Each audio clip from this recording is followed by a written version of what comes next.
Vegetable biryani செய்யறதுக்காக வெங்காயம், தேவைக்கேற்ற பொருள் வெங்காயம், தக்காளி, பச்சை மிளகாய், இஞ்சி பூண்டு பேஸ்ட்டு, பீன்ஸ், கேரட்டு, பட்டை, பிரியாணி மசாலா ஒன்று, இது பன்னு. இதை ஊற்றிங்க, நெய் ஊற்றிங்க,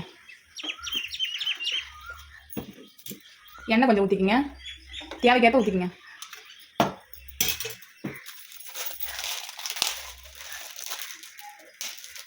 அடுத்தது வந்து பட்டை போட்டுக்கோங்க.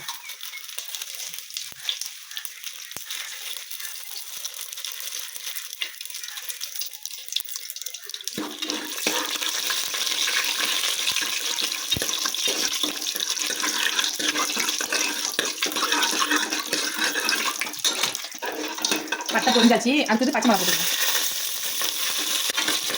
அடுத்து வந்து இஞ்சி பூண்டு பேஸ்ட், பூண்டு வதக்கிடுச்சு. அடுத்து வந்து வெங்காயம் சேர்த்துக்கங்க. வெங்காயம் சீக்கிரம் வதக்கிட்டு லைட்டாக உப்பு போட்டுக்கோங்க. வெங்காயம் வதங்கிடுச்சு. அடுத்து தக்காளி போட்டுங்க. வெங்காயம் தக்காளி பாருங்க நல்லா வதங்கிடுச்சு. அடுத்து வந்து பீன்ஸ் போட்டுங்க. பீன்ஸ், கேரட் ரெண்டுமே போட்டுங்க. பன்னு, மீன் மேக்கர் பன்னு வேணா போட்டுங்க. உங்களுக்கு வேணும்னா தேவைன்னா போட்டுங்க.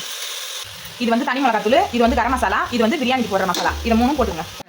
நல்லா வதங்கிடுச்சு பாருங்க. இந்த காப்பிடியால் நான் வந்து 2 காப்பி அடிச்சிருக்கேன். அதுக்கு வந்து 4 காப்பி தண்ணி வைக்கணும்.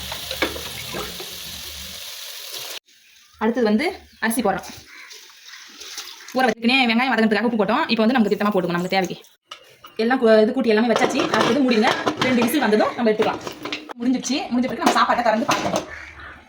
பாருங்க சாப்பாடு எப்படி வந்திருக்குன்னு பாருங்க. இதுக்கே நான் வந்து சாப்பாடு அரிசில வந்து செஞ்சது நான் சாப்பாடு. இதான் ஃபர்ஸ்ட் டைம் நான் வீடியோ போட்டது. மறக்காத வந்து லைக் பண்ணுங்க, ஷேர் பண்ணுங்க. நாளைக்கு வீடியோவில் வேற ஒரு ரெசிபியோட பார்க்கலாம். பாய்.